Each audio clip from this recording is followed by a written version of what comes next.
मङ्गलं भगवान् वीरो मङ्गलं गौतमोगणी मङ्गलं कुन्दकुन्दाद्यो जैनधर्मोऽस्तु मङ्गलं सर्वमङ्गलमाङ्गल्यं सर्वकल्याणकारिकं प्रधानं सर्वधर्माणां जयनं जयतु शासनं जयनं जयतु सिद्धे जयपसिद्धे चौविहाराणाफलपते वन्दिता अर्हन्ते मोक्षम् आराहणाकमसु।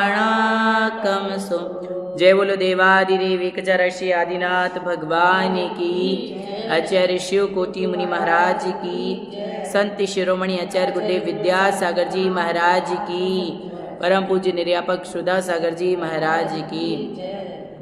कल हमारी चर्चा चल रही थी कि ये जो मन होता है वो घोड़े की तरह चंचल होता है, इधर उधर भागने में बहुत माहिर होता है। यदि घोड़े को अपने वश में करना है तो लगाम की आवश्यकता होती है, ऐसे ही मन को रोकना पड़ता है। और अब घोड़ा जैसे है उसको कोई ना कोई काम देना पड़ता है भैया, ऐसे नहीं रुकेगा। खाने का काम दे दो, दौड़ने का काम दे दो, जब भी वो ठहरेगा ही।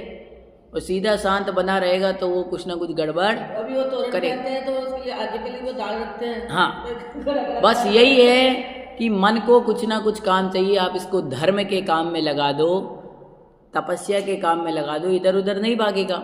और विषयों में भोगों में भाग रहा है तो ये हमारी क्या है, बहुत बड़ी कमी है।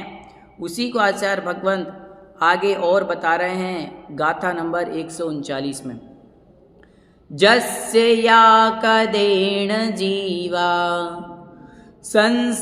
संसारमनन्तयं परिभ्रमन्ति भीमासो गदि बहुलं दुःख सहस्राणि पावन्ता।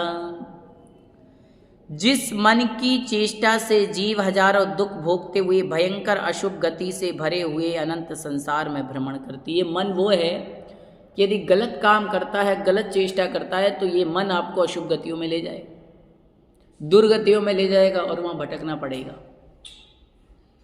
आचार्य भगवंतों ने जब 7वें नरक की पीड़ा का वर्णन किया है तो लोग उस पीड़ा को पढ़ करके उनके रोंगटे खड़े हो जाते हैं कि 7वें नरक में व्यक्ति जाता है अत्यधिक पाप करने के प्रभाव से। जो सोचता है मुझे संसार की समस्त स्त्रियां मिल जाए, जिसके मन में वासना होती है, वहाँ जाकर के लोहे की गरम गरम पुतली उसके शरीर से उसको क्या किया जाए, लिपटाया जाता है कि अब जाओ इसके साथ तुम भोग भोगो। जिस वेश्या का मन करता है, पर स्त्री सेवन करता है, उसको यही सजा मिलती है। जो गालियां देता है नरकों में जाकर के, उसकी जीभ में कीलें ठोकी जाती है। अब आप विचार करो, जो गंदे गंदे गाने सुनता है, गालियां सुनने का, गलत बातें सुनने का शौक रखता है, उसके कानों में भाले चुभोए जाते हैं, यहाँ से इस पार से इस पार भाले कर दिए जाते हैं। ये सोचो, जो व्यक्ति इन आँखों से गलत काम करता है उसकी आंखें निकाल ली जाती हैं, आंखों में बड़े बड़े भाले सरिये डाल दिए जाते हैं। और सोचा कि भैया गर्मी लग रही है तो वृक्ष के नीचे बैठे हैं, वो वृक्ष भी नहीं छोड़ता। सेमर नाम का वृक्ष, इतने उसके नुकीले पत्ते होते कि ऊपर से गिरता तो पूरा छेदन बेदन कर दे। अब सोचो आप, तो ये मन क्या करने वाला है। आचार्य भगवंत कहते गाथा में आया है कदेण शब्द करने रूप क्रिया सामान्य का वाची है, किंतु यहाँ पर उसका अर्थ चेष्टा लिया है। अतः ऐसा अर्थ होता है कि जिस मन की चेष्टा से जीव 5 परावर्तन रूप संसार में भ्रमण करते हैं, वह संसार अनंत प्रमाण है, उसमें भयानक नरक आदि अशुभ गतियों के बाहुल्य हैं और जीव शारीरिक, आगंतुक, मानसिक, स्वाभाविक अनेक प्रकार के दुखों को भोगता है। केवल शारीरिक ही दुख नहीं है, मानसिक दुख भी बहुत होता है। वर्तमान के समय में आप देखोगे तो कहा गया है देवों को मानसिक दुख होता है, देवों को शारीरिक कोई दुख नहीं है। ऋषि कजमनातंकम दीर्घ कालोपलालितम नाके नाको कसाम सौख्यम नाके नाको कशाम। जब देवताओं के सुख की बात कही तो आचार्य पूज्यपाद महाराज ने कहा देवों के तो इंद्रियों के दुख से रहित सुख हैं, उनके इंद्रियों का कोई दुख नहीं है और दीर्घ काल तक होने वाले सुख हैं, लेकिन देवों के होता है मानसिक सुख। देव मानसिक दुख होता है, वो ये सोचते रहते हैं कि अरे यार मुझे इतना वैभव और इसको इतना ज़्यादा वैभव मिला, बस ईर्ष्या, जलन, लोभ, यही है। अब आप सोच लो, एक दूसरे के प्रति इसे इतनी स्त्रियां हैं, इसकी इतनी देवियां हैं, इसका इतना राज्य है, इसके अंडर में इतने देव चलते हैं, पर मेरे में क्यों नहीं, इसका अवधि ज्ञान इतना है, इसका ये चीज़ इतनी और हमारी नहीं। बस अब आप सोच लो, तो दुख तो चारों गतियों में ही है जी। जो विमानवासी हूँ थाय सम्यक दर्शन बिन दुख पाए, सम्यक दर्शन के बिना दुख है, लेकिन संसार का नाम दूसरा दुख ही है, ये समझ लो। यहाँ आपको दुखी मिलने वाले हैं, और धर्म के पथ पर चलोगे तो अवश्य सुख मिलेंगे, ये विचार कर लो। बड़े बड़े आचार्य भगवंतों से लोगों ने प्रश्न पूछा कि सीता सती ने जंगल में इतने दुख उठाए, पर सीता ने कभी ये तो नहीं कहा कि मैंने दुख उठाए। चंदन वाला ने इतने दुख उठाए, पर उसने तो नहीं कहा कि मैंने दुख भोगे। आप एक बात याद रखना, जो महापुरुष होते हैं, महान शतियाँ होती हैं, उन्हें कभी दुख नहीं लगता। वो तो कहते हैं तो मेरे कर्मों का फल है, मैं क्यों कहूँ दुख है भैया, किसी ने मुझे दुख दिया, मैं ये क्यों कहूँ कि मुझे वनवास इस कारण से मिला, मैं ये क्यों कहूँ कि मुझे रानी ने इसमें सर्प डाला, मैं ये क्यों कहूँ। उन्होंने तो कभी नहीं कहा, क्योंकि ये किसके कर्मों का फल है, मेरे कर्मों का फल है। अपने ही कर्मों का फल आगे कांटा बन करके आ जाता है, खुद के ही कर्म। इसलिए याद रखना, ये सुख और दुख दोनों, सुख अकेला नहीं या दुख अकेला नहीं, दोनों वासना मात्र। आचार्य पूज्यपाद महाराज ने कहा वासना मात्र में वही तत् सुखम दुखम च देहिनाम, ये दोनों सुख दुख वासना मात्र, भ्रम मात्र। और यहाँ कह रहे हैं साधु के लिए कि तुम्हें सुख और दुख से दोनों से ऊपर उठना है, संसार के सुख और दुख में नहीं पड़ना। आचार्य भगवंत कुंद स्वामी, जिन्होंने 11 वर्ष की आयु में दीक्षा ले ली थी, कुंद भगवान मुनिराज ने कितने वर्ष की आयु में दीक्षा ले ली थी, और आचार्य उमा स्वामी महाराज ने 18 वर्ष की आयु में दीक्षा ले ली थी, और कुंद स्वामी महाराज ने 84 पाहुड़ लिखे। सोचो, तो आचार्य भगवंतों को इतना ज्ञान कहाँ से आया। लगभग 95 वर्ष कुंद स्वामी महाराज की आयु रही। 95 वर्ष में उन्होंने 11 वर्ष गृहस्थी के निकल गए, फिर मुनि बने, फिर बाद में आचार्य पद मिला, फिर बाद में उन्होंने खूब सारे ग्रंथ लिखे। इसीलिए यह कह रहे हैं कि सबसे ज़्यादा ये मन इधर उधर भागता है, इसको कंट्रोल करने का एक ही चीज़ है, वो है स्वाध्याय। स्वाध्याय मुनिराज चिंतन करते हैं, मनन करते हैं घंटों घंटों, और वो मन को किस पे ले आते हैं, धर्म के पथ पर ले आते हैं। गाथा नंबर 140। जम ही यावरी दमेते सव्वे संसार कारया दोषा न संति राग दोषा दिया हूँ सज्जो मनुसस। जिस मन के निवारण करने मात्र से मनुष्य सब संसार के कारक राग द्वेष आदि दोष शीघ्र ही नष्ट हो जाते हैं। कह रहे हैं आचार्य भगवंत, वारिद मेत्ते में मात्र पद का ग्रहण निवारण से अन्य का निराकरण करने के लिए किया है, अर्थात अन्य कुछ ना करके मात्र मन को रोका जाए तो 5 परावर्तन रोग संसार के सब कारणों से तत्काल सारे दोष मिट जाएंगे। एक मन को रोक लो तो याद रखो 5 परावर्तन का ये क्रम जो चल रहा है अपने आप दूर हो जाएगा। मन को विषयों में जाने से रोक लो, मन को भोगों में जाने से रोक लो, मन को इधर उधर भागने से रोक लो, मन को स्थिर कर लो तो सब स्थिर हो जाएगा। सबसे कठिन किसको है स्थिर करना, बस। आप लोग रोज बोलते हो ना, मेरा मन बड़ा चंचल है, इसे कैसे मैं समझाऊं, फिर इससे जितना समझाऊं उतना ही मचल जा। तो भगवान ये मन कैसा है, एक तो इसको कैसे समझाऊं, और बार बार इस मन को आपका नाम लेकर के डराते हैं, नरकों का दुख दे के डराते हैं कि कम से कम विषयों में नहीं जाए, नरकों के बार बार दुख का लेकर के डराते रहते हैं, लेकिन फिर भी ये उछल कूद करता ही है। अब आप सोचो, तो मुनिराज को उपदेश दे रहा है आचार्य शिवकोटि मुनिराज कि हे मन, तुम क्या करो, स्थिर हो जाओ, इधर उधर मत भागो। तो ऐसा करने से यदि मन कंट्रोल में हो गया तो पंच परावर्तन रूप संसार अपने आप कंट्रोल में हो जाएगा। अब गाथा नंबर 141 कहते हैं, इये दुट्ठयं मणं जो वारेदि पडिठवे दिया अकंपं सुह संकप्प पयारम चाकुणदि सज्जाय सन्निहितम्।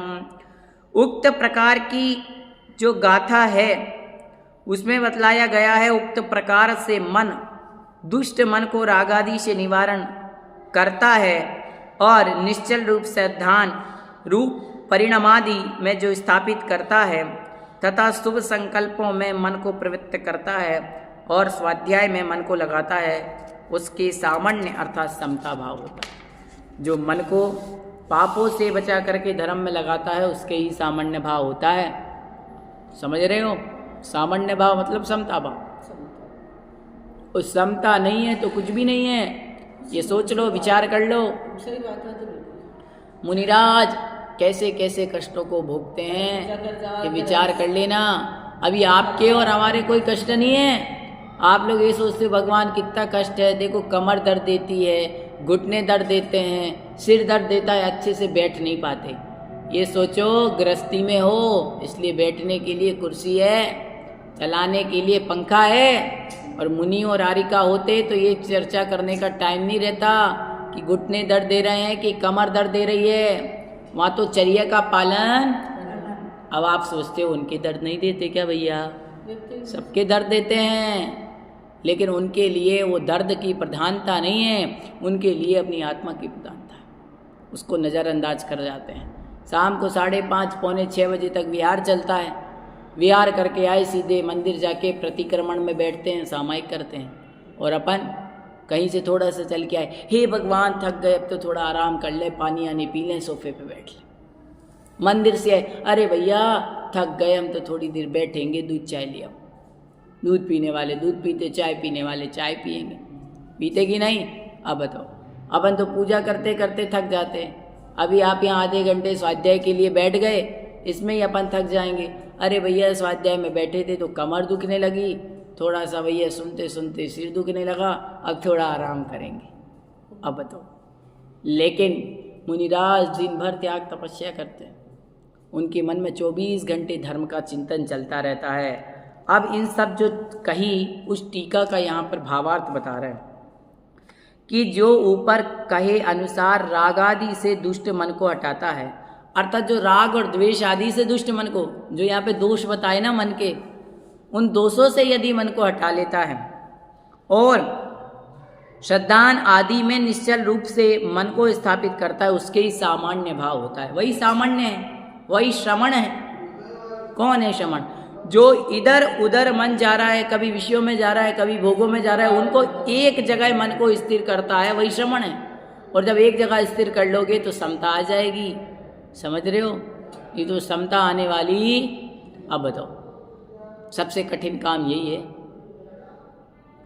इस प्रकार से आगे के साथ संबंध लगाना चाहिए। शुभ संकल्प में प्रकृष्ट 4 प्रचार अर्थात प्रवृत्ति जिसके मन की है, अर्थात जो मन को शुभ संकल्पों में लगाता है उसके सामान्य होता है, सम्यक अध्ययन में लगाता है, उसको स्वाध्याय कहते हैं। मुनिराज को कहा है कि तुम स्वाध्याय करो। 5 प्रकार का स्वाध्याय आचार्य भगवंत ने बताया था। वाचना, रचना, आमनाय, अनुप्रेक्षा और धर्मोपदेश। तो मुनिराज 5 प्रकार के स्वाध्याय करते हैं। बताओ आप, वाचना तो करते ही हैं। आपने सुना होगा ग्रीष्मकालीन वाचना, शीतकालीन वाचना, चातुर्मासिक वाचना। रचना, अपने गुरु से प्रश्न पूछते रहते हैं। जो साथ के मुनिराज रहते हैं उनकी चर्चा चलती रहती है। फिर अनुप्रेक्षा 24 घंटे मन में चिंतन चलता रहता है। फिर धर्मोपदेश आपको और हमें धर्म का मार्ग बताते ही हैं। और एक और कौन सा बचा? आमनाएं। और पाठ करते ही हैं। डेली उन्हें भक्तियाँ पढ़नी होती है। कितने प्रकार के पाठ पढ़ते हैं। अब बताओ कैसे उनके मन कंट्रोल नहीं रहेगा? तब जाके मन कंट्रोल कर पाते हैं। सारा दिन उसी में लगा रहता है। और उसमें भी मन इधर उधर भागता है तो जल्दी से कहते भैया माला फेर लो। आरिका विज्ञानमती माता जी कहती हैं कि तुम्हारा मन नहीं लग रहा है तो तुम माला फेरना शुरू कर दो, अपने आप मन लगने लगेगा। पहले क्या होता था? माला फेरो नहीं लग रहा मन में तो भी फेरो, तो भी माला फेरो, अपने आप मन लगेगा। समझ रहे हो? मन इधर उधर भाग रहा है इसीलिए तो माला फेरना है। और मुंह में अपने अरहंत सिद्ध अरहंत सिद्ध अरहंत सिद्ध अरिहंत सिद्ध अरिहंत सिद्ध बोलते रहो, धीरे धीरे मन आएगा वापस। तो मन नहीं लगता इसका मतलब छोड़ना नहीं है उसको। हाँ, माला फेरना है। समझ गए? इसलिए क्या करना है? माला फेरना है। तुम जितनी माला फेरोगे समझ लो संसार के उतने चक्कर कम हो रहे। अब आचार्य भगवंत कहते हैं कि जल्दी पढ़ना, देर से धीरे धीरे पढ़ना इत्यादि दोषों से रहित अर्थ शुद्धि और वचन शुद्धि का होना सम्यक पना है। कि मुनिराज जल्दी जल्दी पढ़ना या धीरे धीरे पढ़ना, सभी दोषों को टाल करके जल्दी जल्दी पढ़ना तो उसमें गलत उच्चारण ना हो जाए। समझ? धीरे धीरे पढ़ना उसमें भी ध्यान रखना। तो अनेक प्रकार के जो दोष होते हैं उनको टाल करके सही तरीके से स्वाध्याय करना। उस स्वाध्याय के 5 वेद वाचना, प्रच्छना, अनुप्रेक्षा, आमनाय, धर्मोपदेश। अब इसमें प्रच्छना की जगह कहा है प्रश्न, शब्द वही है प्रच्छना या प्रश्न। तो आचार्य भगवान कहते प्रश्न कैसे स्वाध्याय हो सकता है यह बतलाओ भैया। प्रश्न करना भी क्या स्वाध्याय है? तो आचार्य भगवान कहते हैं ग्रंथ अथवा अर्थ से संबंध में संशय दूर करने के लिए अथवा निश्चित अर्थ को पुष्ट करने के लिए पूछना प्रश्न है। जो ग्रंथ अर्थात अर्थ को पूछता है वह अध्ययन नहीं करता, किंतु ऐसा करना अध्ययन की प्रवृत्ति के लिए होता है, इसलिए प्रश्न को अध्ययन कहा। ये अध्ययन की प्रवृत्ति के लिए ही तो है बस। अब कहते हैं आचार्य भगवान कि जैसे इंद्र की प्रतिमा बनाने के लिए लाए गए काष्ठ को इंद्र कहा जाता है, अथवा क्या इसे इस प्रकार पढ़ना चाहिए, इस तरह पढ़े हुए ग्रंथ में संदेह करना, अर्थ में संदेह होने पर भी क्या इस पद या इस वाक्य का अर्थ है, इस प्रकार का पूछना स्वाध्याय का कारण होने से स्वाध्याय है। आप कोई भी प्रश्न पूछते हो कि भैया क्या ये बात सही है, महाराज जी ये बात ऐसी होना चाहिए, तो है तो ग्रंथ से संदर्भित ही ना, अध्ययन की ओर आपकी प्रवृत्ति है। उसका उत्तर मिलेगा तो स्वाध्याय। देखो जिसको स्वाध्याय करने में रुचि होती है, जो मन में चिंतन मनन करता है, उसी के मन में जिज्ञासाएं आती हैं। नहीं तो अपन लोग क्या करते हैं, इस कान से सुना और इस कान से निकाल दिया, ऐसे नहीं होती जिज्ञासा। किसी ने अभी अपना ऑनलाइन भी सुनते हैं तो किसी ने एक जिज्ञासा पूछी कि कहा गया है कि वास्तु दोष के कारण भी किसी का क्या अकाल मरण संभव है। तो सबसे पहले आपको बता दें, मतलब अकाल मरण होने का मतलब होता है आपके जो कर्मों किए वो दीर्णा हो गई, सारे कर्म एक साथ झड़ गए। जैसे कि एक मटका होता है, एक तो एक एक बूंद पानी चूरा है और आपने एक बार फोड़ दिया तो उदीर्णा हो गई। अब आपको एक बात मालूम होना चाहिए, द्रव्य, क्षेत्र, काल, भाव, ये चीजें होती हैं तो वास्तु क्षेत्र में आता है। वास्तु किस में आता है? अब घर, मकान, ये सब क्षेत्र है कि नहीं? तो क्षेत्र का निमित्त पाकर के भी मरण होना क्या है? संभावित है। यदि गलत क्षेत्र है, अशुभ क्षेत्र है, तो हो सकता है हमारे कर्मों में लिखा हो हमारी उस गलत क्षेत्र, अशुभ क्षेत्र के कारण से मृत्यु होनी हुई, तो वास्तु उसमें निमित्त बन सकता है। जैसे कि आप अभी रास्ते से जा रहे हो, भैया गाड़ी धीरे चलाया करो, आपने बात नहीं मानी और गाड़ी तेज चला रहे हैं और गाड़ी फिसल गई, ट्रक में लग गई, बस में लग गई, एक्सीडेंट हो सकता है, मरण हो सकता कि नहीं? तो इसलिए याद रखना कि वास्तु आदि भी क्षेत्र की अपेक्षा से निमित्त हो सकते हैं। तो ऐसे आपके मन में जिज्ञासा कब आएगी? जिज्ञासा तभी आएगी जब आप उसका बार बार चिंतन मनन स्वाध्याय करेंगे, नहीं तो नहीं आएगी जिज्ञासा। बताओ आप। तो वही यहाँ पर कह रहे हैं आचार्य भगवान, ये प्रश्न करना भी क्या कहलाता है? स्वाध्याय कहलाता है। अब कहते हैं अनुप्रेक्षा कैसे स्वाध्याय है? अनुप्रेक्षा चिंतन करना भी स्वाध्याय है क्या? तो आचार्य भगवंत कहते हैं भैया, जाने हुए अर्थ का मन से अभ्यास करने को अनुप्रेक्षा कहते हैं। मन में बार बार चिंतन करना। एक बार की बात मैं आपको बताता हूँ। आचार्य गुरुदेव विद्यासागर जी महाराज के प्रवचन चल रहे थे, तो आचार्य श्री कहते हैं सभी श्रोताओं को, आचार्य श्री तो अपने ऐसे हैं, शब्द एक कहते हैं और अर्थ उनका गहरा होता है। तो मैंने एक बार ऐसे ही चिंतन किया, मैंने कहा आचार्य उमा स्वामी महाराज ने इतने सूत्र लिखे, तत्वार्थ सूत्र में इतनी सारी बातें बता दी, और ये आचार्य उमा स्वामी महाराज के ही तो वंशज हैं, आचार्य विद्यासागर जी महाराज, ये भी अपनी बातें सूत्रों में कहते हैं। एक सूत्र ऐसा कहते हैं उसमें सारे प्रवचन का सार आ जाता है, और आप और हम वहाँ कथा सुनने के लिए बैठे कि आचार्य जी 1 घंटा सुनावे। अरे वो उमा स्वामी महाराज के शिष्य हैं, ऐसा तत्वार्थ सूत्र लिखा कि हजारों टीकाएं लिख जाएं तो कम है। ऐसे ही आचार्य विद्यासागर जी महाराज एक हाइकू बोल गए और उसी हाइकू पे महीनों महीनों प्रवचन देते रहते हैं उनके संग के मुनिराज। अब सोचो, आचार्य विद्यासागर जी महाराज उन्हीं के तो वंशज हैं। तो ऐसे ही आचार्य श्री ने कहा कि जो दिगंबर मुनिराज हैं उनके लिए कभी रात्रि में स्वाध्याय नहीं करना चाहिए। अब बोले सबने कहा महाराज यही कैसे कह दिया आपने, हमें रात में भी स्वाध्याय करना चाहिए। बोले मैं रात्रि में स्वाध्याय करने के लिए मना नहीं कर रहा हूँ, बोले रात में स्वाध्याय करो, लेकिन आपको लाइट जला के नहीं पढ़ना।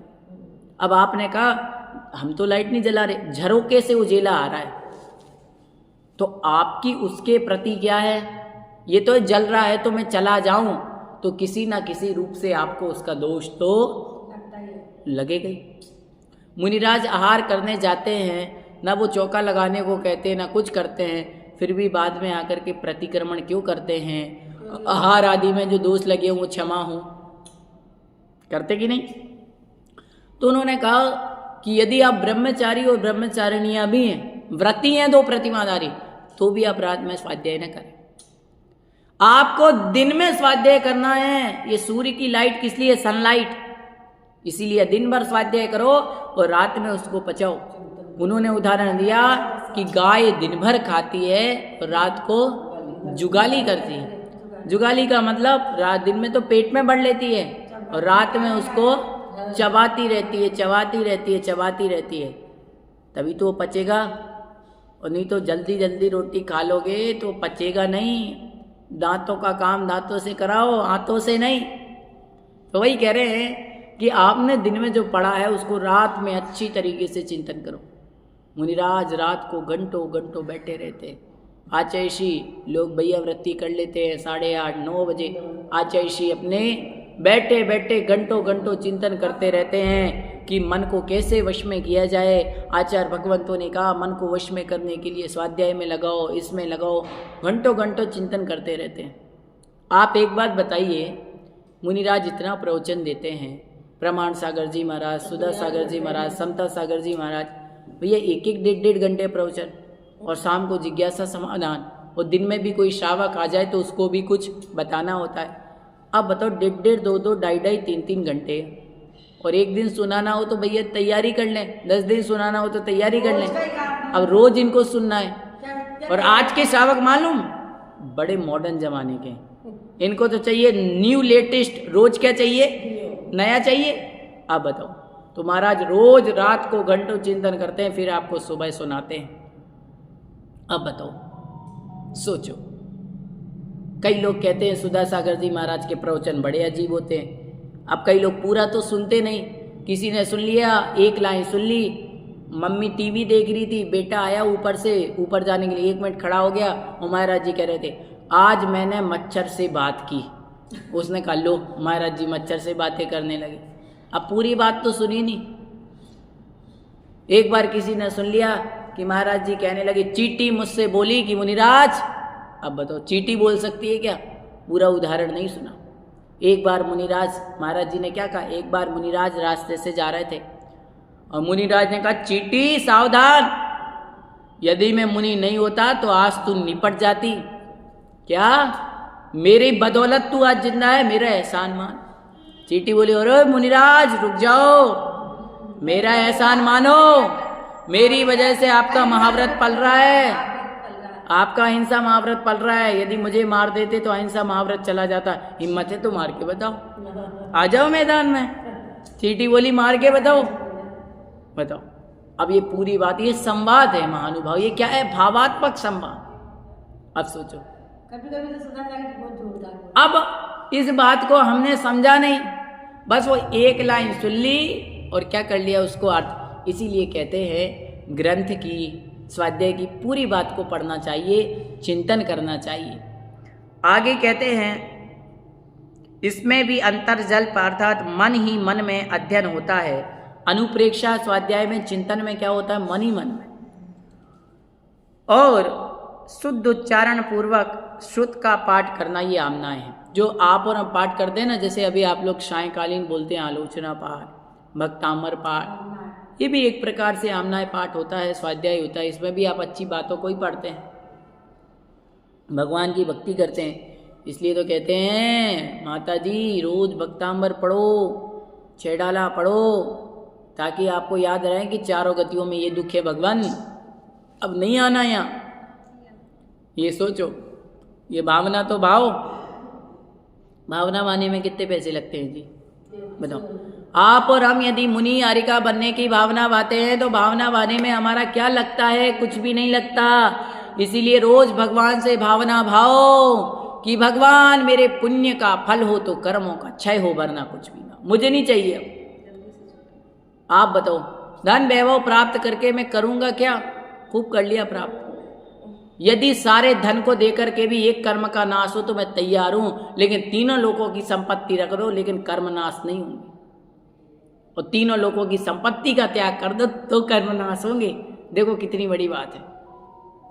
बाहुबली भगवान और भरत चक्रवर्ती को, जब आदिनाथ भगवान ने अयोध्या का राज भरत चक्रवर्ती को और बाहुबली को पूदनपुर का दिया, तो भरत चक्रवर्ती दिग्विजय यात्रा करके जब लौटे तो चक्र रत्न वही रुक गया, और पता चला कि आपका भाई बाहुबली आपके अधीन नहीं है।